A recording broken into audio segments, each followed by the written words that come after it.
Congressional Republicans must stand strong. This is not a time for Republicans to fold. Do you hope former President Trump runs or doesn't run again?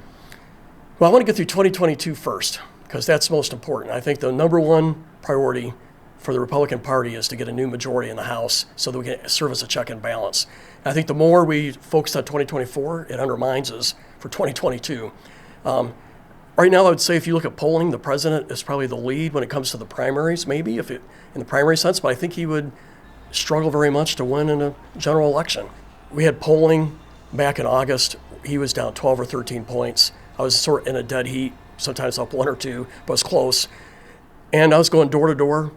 And what we found is about 1 out of every 10 Republicans were not voting for the president, and sometimes not voting for any Republican because of the president.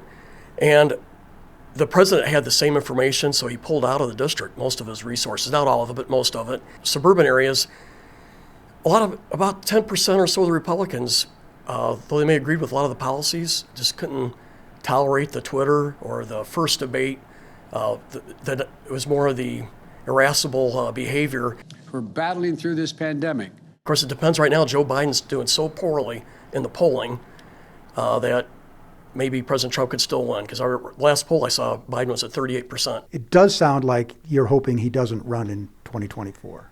I would rather see a new candidate. Tim Scott. Personally, I like Mike Pence. I know him real well. But we have a lot of good candidates out there that could carry this party to victory and win the suburbs.